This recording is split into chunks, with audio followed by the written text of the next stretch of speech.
Hello, I'm Bernard Norcott-Mahany. I work at the Blueford branch of the Kansas City Public Library. April is National Poetry Month, and for April of 2025, I am reading poems from the River Anthology by Edgar Lee Masters. Each day I'm doing 3 poems, or so, sometimes 4. Today's selections: The Circuit Judge, Blind Jack, and John Horace Burleson. Now, the premise of the work is that that we are visiting a fictional town in Illinois called Spoon River, which is sort of in the vicinity of Peoria, and there's a graveyard there on a hill. In fact, it's called the Hill, and we are wandering through the graveyard. We stop upon different gravestones. We see the names, and then the ghosts that are buried there then speak to us. So, the Circuit Judge. Take note, passers-by, of the sharp erosions eaten in my headstone by the wind and the rain. Almost as if an intangible nemesis or hatred were marking scores against me, but to destroy and not preserve my memory. I in life was the circuit judge, a maker of notches, deciding cases on the points the lawyer scored, not on the right of the matter.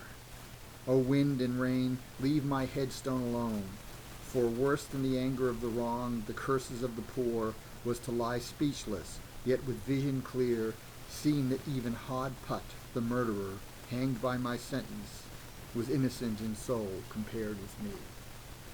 So here, the circuit judge basically saying that he judged cases based on the arguments made, not necessarily based on the truth of the matter.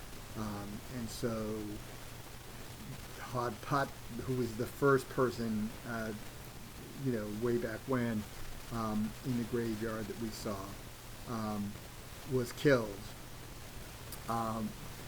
And he admitted that he did the crime, but that he was innocent compared to the judge. Blind Jack. I had fiddled all day at the county fair, but driving home Butch Weldy and Jack McGuire, who were roaring full, made me fiddle and fiddle to the song of Susie Skinner while whipping the horses till they ran away. Blind as I was, I tried to get out as the carriage fell in the ditch, and was caught in the wheels and killed. There's a blind man here with a brow as big and white as a cloud, and all we fiddlers, from highest to lowest, writers of music and tellers of stories, sit at his feet and hear him sing of the fall of Troy. So here, Blind Jack, who was a fiddler, is killed in an accident. The people who are giving him a ride are, pushing the horses in a reckless manner. He tries to save himself by jumping out, but he ends up getting caught in the wheel and dying. But then in the afterlife, he and other fiddlers and storytellers are sitting at the foot of Homer and learning from him, who, of course, according to tradition, was also blind. John Horace Burleson.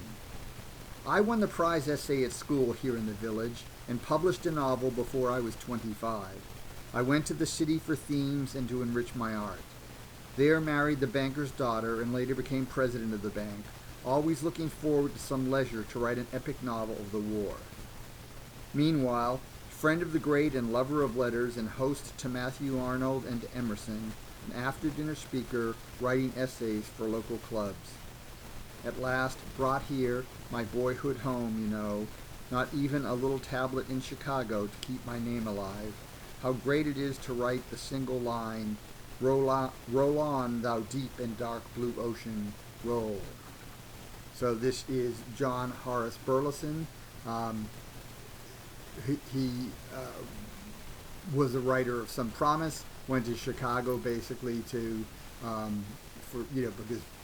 in small towns he'd be not known, but in Chicago he would get some notoriety. Has a successful life there, but there's no memorial up in there at all. Just this gravestone in Spoon River.